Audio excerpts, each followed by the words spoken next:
Welcome to another episode of the Vanilla Podcast. Today on the episode, we are talking about finance, personal finance, what we do with our finances, and have a bit of a discussion. So I'm excited to see what comes from it. But yeah, what do you boys reckon? Flat. Yeah, it's a big topic. We were actually just discussing before the podcast, like, what aspects do we go into? Because there's investing, there's saving, there's spending. Like, what are you spending your money on? Tithing. There is tithing. So there's lots of aspects. Yeah. Yeah. Should we just say each other's personal experience with their finances and like how we'll manage our finances? You are? Yeah, like net worth. Net worth. Open up the banks. I know everyone's different. I know some people have percentages. Some people just spend everything that they get for the week. What do you do, Ezra? I have a Apple Note, and I have percentages. So it changes depending on what I need to. Like right now, I have a uni account. I'm putting a lot more into that because I need to pay my next uni fee when it comes out. But yeah, I have about 10 things I put money into, which is like uni fees, shares, which is investing, KiwiSaver, a generosity account, a spending account. Are all those 10 things that you have, are they all percentages? So every single week, a percentage goes into a specific amount? Yeah, it's all a percentage. I have, the spending is a bit more fixed. I kind of just, yeah. Right. So you got 10 different accounts, did you say? Maybe six. Okay. And is it automatically going through, or is it? No, it's manually. Manually. I go through. I'll show you my phone on me right now. But yeah, right now, like up 50%, 57% of my income is going straight to uni fees right now. Okay. I'm trying to pay that off. Got 15% going to shares. Ooh. I have. That's quite high. 15%. Yeah, I'm an investor. That's what I do. Yeah, and then my other accounts, which is now smaller right now, but they'll be whatever it is, 10%, 5%, 2%. Yeah. Like there's a trips account, different stuff like that. Okay. I know my sister's got like 20 accounts, and sometimes I feel like she's putting like, I'll put $1 into dentist or something like this. Like, do you think there's a line where it's just a bit too much with the accounts? Like, you need to just cool it down a bit, Madison's a little bit similar. Yeah, maybe like some accounts, they're really similar. Just make them all in one, because it's less to do, right? It's easier. Yeah, I guess so. It's something I actually probably need to get better at, different accounts, because sometimes I have like 3 or 4 accounts. So it's like spending, saving, giveaway, and like had some birthday money, so I had another account. Yeah. But I just kind of put it in those accounts, and just actually a lot of my, I don't really have like an entertainment, like some people have an entertainment budget or a spending, like a clothing budget or a gifts budget, but that would just all come out of my spending budget, and it all just comes out of there. But I do have the privilege at the moment of still living at home, so I don't have too many expenses, so I don't often go over. I don't spend money. I'm lean. Everything's saved. Okay, like what is, I know you just said you didn't have a budget, but what do you guys think you'd spend each week on, just things that make life nice? There's a topic of interest. So like, how much would we spend each week?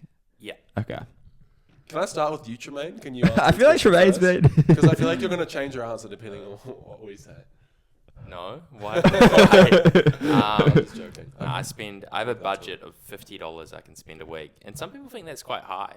Really? I thought that's on clothes, petrol, or food. No. This is just like everyday spending. This is just like, having fun spending. Oh, so this is like extra spending. Whoa! Like eating out, going to the movies with friends. Coffee. Okay. Yeah, $50 a week. Yeah. Some people think that's high. I thought that was kind of reasonable. But what do you think, Levi? I think fair enough. But how much are you spending like with your like petrol and other stuff as well, and food? Because it's like honestly, going out extra, or it's just going to the bakery to grab some lunch? From the start, I want to say I'm pretty lucky. Like, I think we're all pretty lucky. Yeah. We live at home. We live with our parents. Yeah. We probably don't pay rent. Maybe. No. I don't pay rent.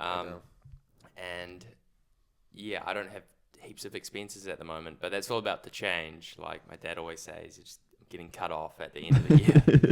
After uni. Yeah, as soon as I graduate, like, bored and all that, and buying a car even. Yeah. Okay. I think parents like to help out when you're in uni, right? Yeah. Mm. So same as me. The idea is once I finish uni, then it'll ramp up a little bit. I don't know how much, but yeah. Levi, what about you? What's your spending looking like? I am actually paying rent now because I do have a full-time job, but probably actually not much. Probably like 50, 60 bucks. Yeah. But yeah, going out for buying food, like going to the movies. Not like I go to movies that often, but going to movies on Monday. Yeah. Every now and then. I would almost challenge that for you, Levi. I think you spend. I mean, I don't know, but whenever we go out to restaurants, for example, you got your burgers there, and it's like there's a combo, or there's a burger, and they'll be like, "I'll feel convicted." I'm like, come on, Ezra, you need to save some money. There's a $16 classic burger, that's you can buy it. But I was like, I might stuff it. I'll just get the pork burger, $25. And then I'll order that, and then right after leave, I'll be like, "Hey, can I just get one classic burger, please?" Dang, just finding ways to save money. There. Yeah, I can be pretty stingy. I will take that. I can be pretty stingy. He's Dutch. Dutch. What, you're half Dutch, eh? Yeah. Mm-hmm. Yeah. Okay. Yeah. Should we go a bit of investing then? Okay. Talk about an investing thing. I had a question. All right. Hot take. What's in the next 5-10 years? If you could have one thing to invest in, what would you invest in? Alibaba. This was so when I started investing, which was maybe, I don't know, 5 years ago. It was a few years after Tremaine and stuff, but there was this one stock called Alibaba, and I just searched up this YouTube channel, and they're like, Alibaba is going to the moon. And I was just telling the boys, boys, get on Alibaba, this is the one. So yeah, ever since I bought it, it's halved. It's half. So you've lost half your money. I've lost $150. But I mean, at the time it was a lot of money, but now knowing it's not heaps of money in it. But so are you at the point though? It's it's down now. I should invest more into it now. No, not really. I'm not putting any money in it. I don't really trust it. I think it should come back to zero at some point. Come back to a net positive. I don't know. Okay. That's yeah. tough, yeah. What about you boys? If I can invest into anything, well, my dad started a KiwiSaver business, and so he's advising us where to put KiwiSaver. So I'm currently in Milford, So I reckon that's not a bad steady growth at the moment, and predicted to continue to have a steady growth. So that's something I'm currently investing into, and probably have it for a little while. Yeah. Mm-hmm. Nice.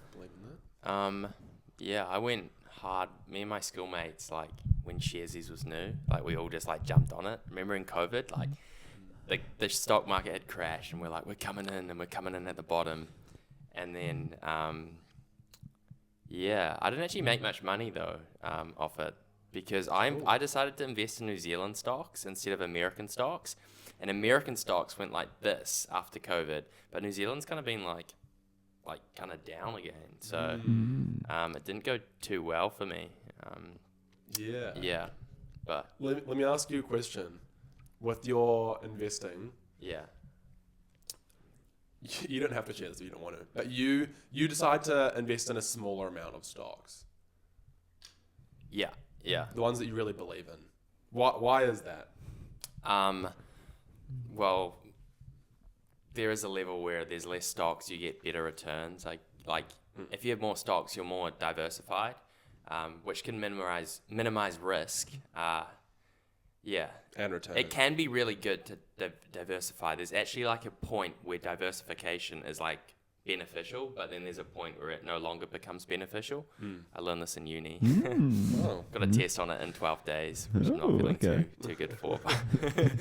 Are you saying that, for example, I don't know what the number is, but if it's 10, it's beneficial, but if it's 25, it's not beneficial? Yeah, so it's there's a point.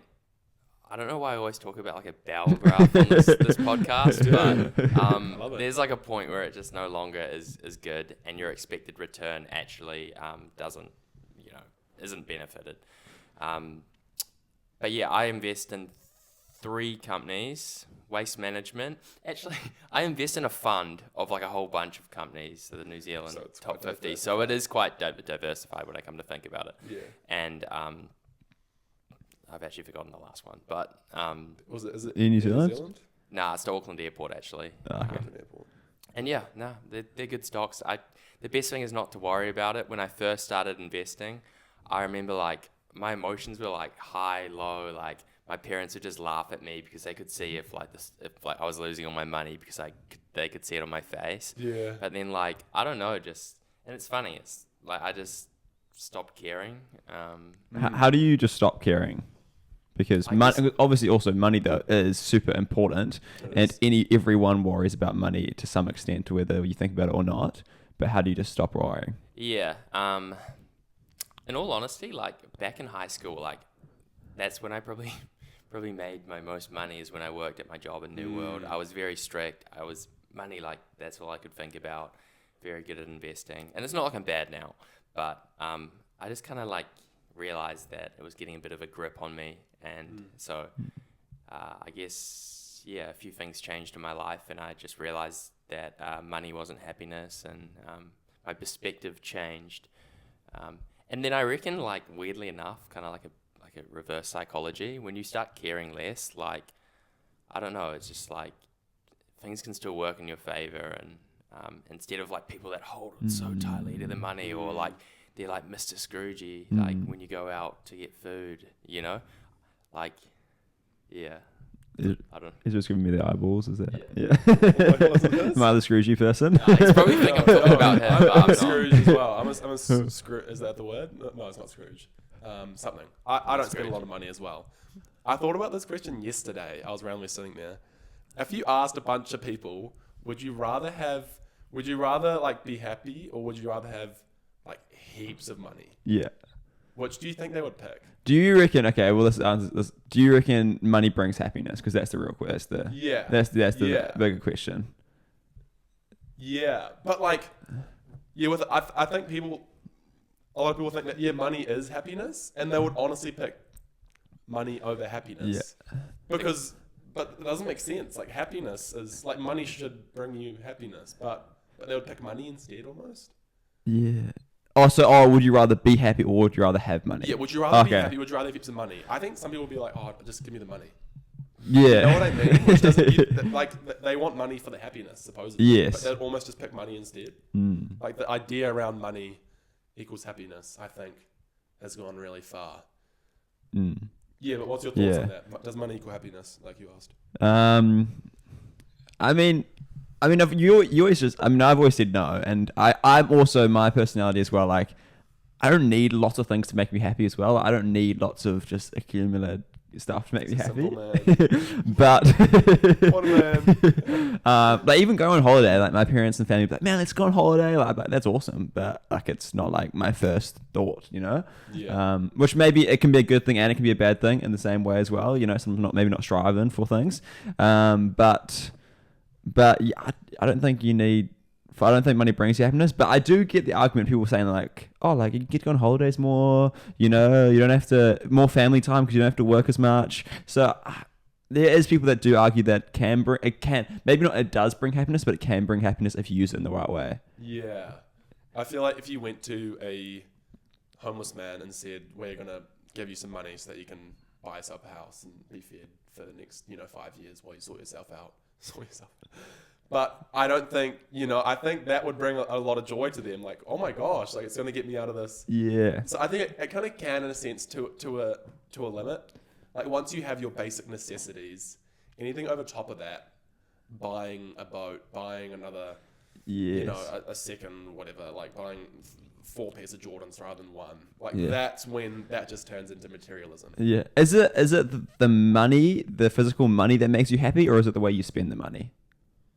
Because I feel like you're saying, money isn't necessarily good or bad or make you happy or not happy. Like it's just a physical. Yeah. It's just a physical product. But the way you spend it or the way you might save it, because I feel it'd be quite satisfying if you saved up a bit of money and then you were able to spend it on something you liked. Like that would be quite satisfying and happy. So maybe it's the way you spend the money that you have. Yeah. Or even if you have a lot of money and you're able to bless someone else with it, like that could bring you a lot of happiness, Yes. And that's not materialistic at all. Yeah. Do you think it can buy you happiness, T-Man? No. Does happiness even exist? Oh. We're changing the topic. It could be our next episode. Does happiness exist? But what about we go back to giving then? When we go back to giving, what do you guys think about giving? Yeah, a few years ago, I realized it was something that I struggled with a fair bit. I was like, dang, because I'm trying to save money and just, set myself up for the future, I am not a generous guy. Like, we go to Macca's, I'm buying my $5 little meal and I'm keeping that to myself and don't touch my chips, that's the mindset. Yeah. But I've really had to kind of pray about it a little bit and just like, God, would you give me a generous heart? Would you help me to put others before myself? And just, would you help give me joy from it? Because, you don't just want to be doing it for the sake of receiving something back. So I actually started implementing something from Papa P's teachings, which is the old 10-10-10-70. I loosely follow that. So I just kind of put a certain amount of money into a generosity account each time I get money. And I just use that for blessing people. And it doesn't feel like I'm giving almost because it's just I have an account for it. So it gives me happiness because it's like, this isn't, coming out of my uni account. This is the money for blessing people. Yeah. I was privileged enough to be brought up in that principle. Even as kids, we got given pocket money and we had 4 accounts and it was 10% tithe, 10% giveaway, 10% investment and 70% spending. And that 10% giveaway is awesome because for me today and for what I do, it's like, the money's already in there before I even have to give it away. And you do get tricky sometimes. Like what I need to do now is it's like, I've got this money. Where should I spend it? Because sometimes you get a bit like, I'll shout someone like lunch or or you get a bit like, I've just got money sitting in there and it's not doing anything, or but it's just like kind of accumulates, but it's actually like thinking of ways to actually spend it and give it to the right places and people as well. Sometimes it can sit there and you're like, what's a good way to use this? Yes, yeah. Totally. Yeah. But it is cool to have an account that you can give away. Yeah, I think, and to Pastor Paul's credit, or your dad's credit maybe, I think 10% is a really good number. Like, it kind of it pushes you a little bit. Like 10% isn't nothing. You got to be like, okay, I'm choosing to be generous with this money, and that's like over tithes as well. But I think you can also go on the other side of the spectrum where people are really like almost like too generous to their harm, where they're just giving heaps of their money away. You do want to be wise and saving as well. So, yeah. Yeah, I'd agree with that. How do you look at it? Yeah. I remember like for tithing, I don't know if you guys don't know, we all tithe, eh? Yeah.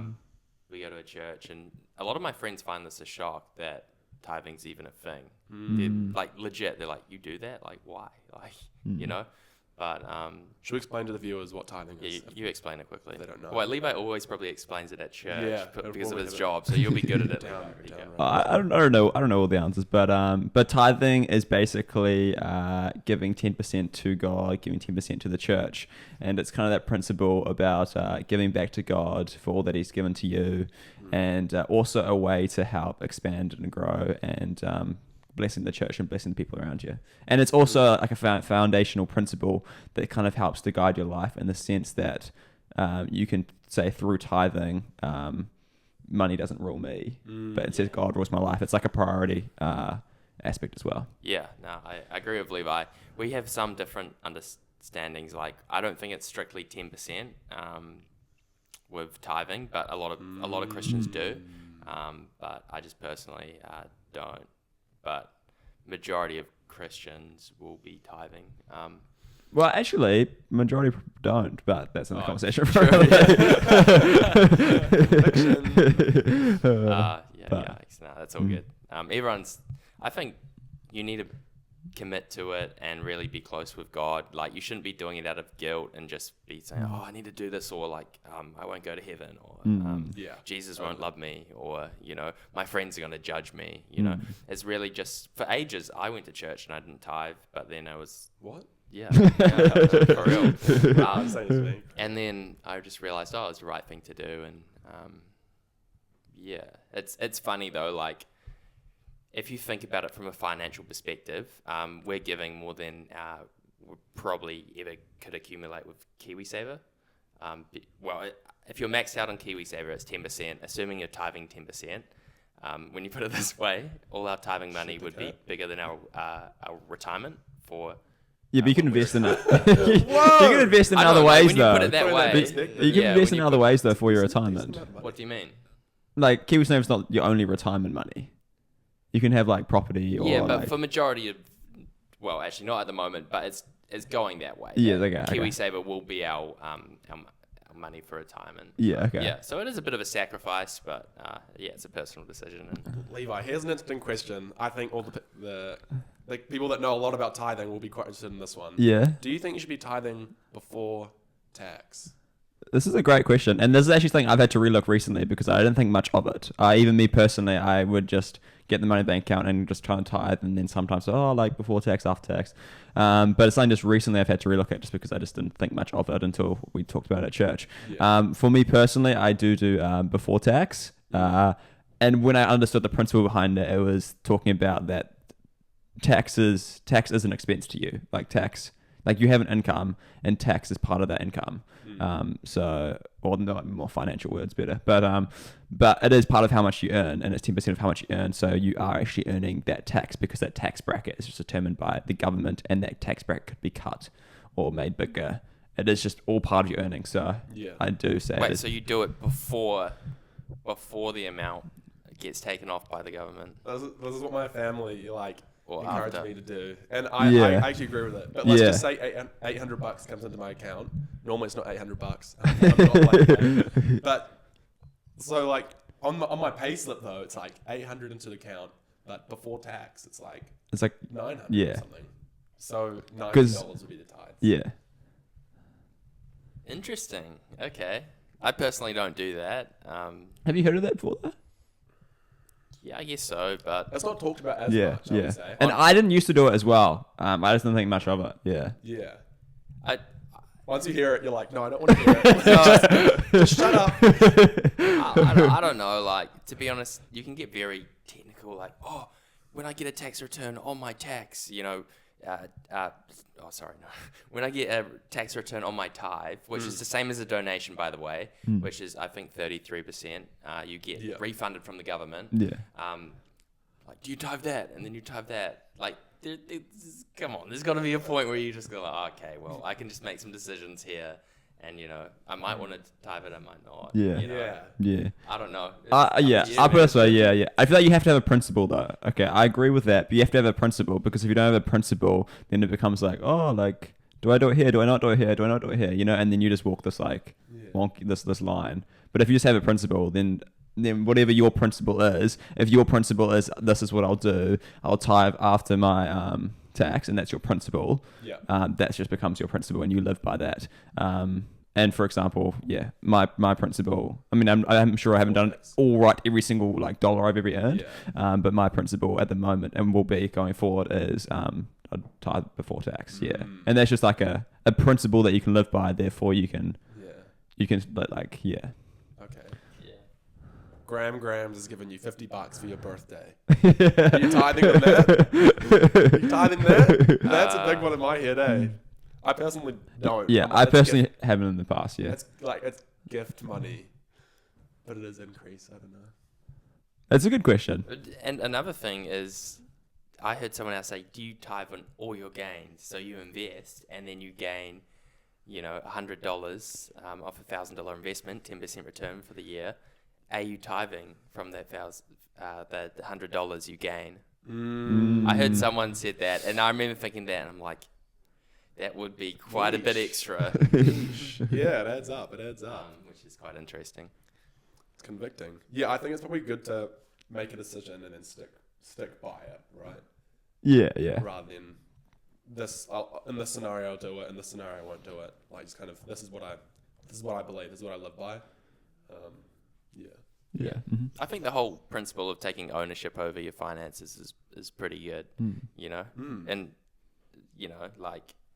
you're taking ownership, making those decisions, I reckon you're gonna go pretty good. Yeah. How do you make sure all of us live pretty principled lives, and like even we said we're stingy at the start? How do we make sure that you still have a bit of fun though? Like maybe we don't do it as much, but buy some some fun. Or go out for a nice dinner, Well, this is how you have fun. But how do you make sure that you don't become too like by the book? So sometimes you can sometimes you can get to like, all right, these are my percentages. I can't go over this. But then then you think you're ruling money, but money still rules you because you're too strict on what you do. Yeah. How do you make sure you just, I'm just, I do want to buy like some nice shoes, so I'm going to go buy some shoes, if you have the money. Jermaine will know a lot about this. He's given me some interesting thoughts about this. Really? I feel like you have done it well. Like, for example, with your dad, how you would used to go to a cafe every morning. Oh, yeah. Explain that.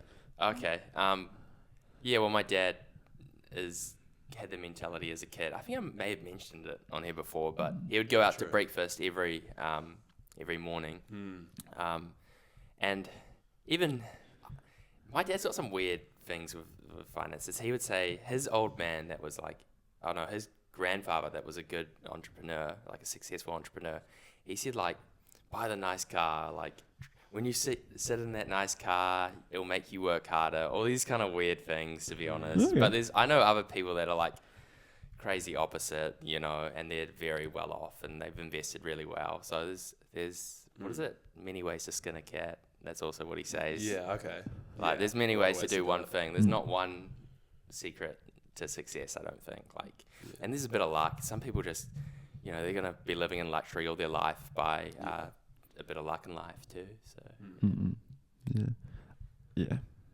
I've got one thing to bring up that kind of relates to what you're talking about, Tremaine, and it's about property and buying a house. But I remember you used to say that you don't want to put all your money in like a property or buying a house and just have this massive mortgage that you always have to paying out, because you want to make sure that you still have money to live. You guys what's that concept? Might have heard of it. It's Rich Dad Poor Dad book. It's probably like the most well-known book on personal finance. So I probably read that for the first time when I was 12, and then I reread it 3 times. Cool. And he talks about a home being a bit of a liability for cash flow, and I kind of get it. Like in Auckland, it's so expensive. Mortgages are so much money. True. If you might get capital gain when you sell the property, but it might not leave you any money to invest and stuff. So I'd always say to Levi, after reading Rich Dad Poor Dad, he said a home can be a liability. So it's I'd probably, I like the idea of just focusing more on cash flow, but a lot of very wealthy people will live for 20 years, pay high mortgages, live really probably below their means, and at the end of it, they'll get a huge check, which would be a lot more than just looking for cash flow your whole life. And I think it gets back to biblical principles, delayed gratification. You're going to get a huge reward at the end. And it's just what they say in personal finance or investing, I should say. Are you after cash flow or are you after capital gain? And I think a good mix of both is pretty good. But I think for lifestyle, cash flow is pretty nice. It's what Rich Dad Poor Dad boy talks about, Like how can you have passive incomes coming in, all these income streams, so that you can just be chilling on a beach and you've got money just flooding in from the Just go to Bali, bro, and just do a little online business. A minty windows. Window cleaners just around the neighborhood. Yeah, it's a funny thing, isn't it? I think, even just a few years ago, with all the stuff that we've talked about, when I started really earning money, it quickly just got a little bit of a grip on me, and I was like, money's very important. I trust you, God. But I need my money, and I can trust you. And I think really trusting in God is kind of which is why tithing is so good. God, I'm really going to put you before my finances, and Like money is so important, but you just can't like be dependent on it, which is hard to say in this day and age. But yeah, you needed to be putting your faith in God, and there's just this mental thing that needs to flick in your mind of money is not like what I trust. Yeah, but it's God first. Yeah, I totally agree with that. I reckon also you wouldn't want to be the opposite and be like, oh, God's got me sus with the money. I'm going to do whatever I want. And, you know, God still expects you to put your best foot forward and say, no, God's entrusted me with this money. God trust me to look after this money, and he's here with me in it, you know? Because I reckon you can go in the wrong direction. Overall, I think, yeah. God's in the equation. Taking ownership, being disciplined, what Levi said, those principles, you know, being firm with them, you know, it's all very good. And just a quick interesting question with that. They say it's harder to get through for a camel to fit through an eye of a needle than for a wealthy man to get into heaven. So like sometimes I challenge my view on it. I'm like, is it even worth trying to have money? Like Jesus didn't really have money, did he? Like he just walked around and the Lord provided for him. Yeah, so that's a big question topic. Yeah, do you even want to have big money, because by having lots of money you're putting yourself at a risk? Like it's not bad if you have lots of money, and there was very wealthy people in the Bible, but it's just like a caution. Just like a caution. Yeah. If you have lots of money, be extra careful. You know. Yeah. I'd agree. Yeah, check your heart a lot. Yeah.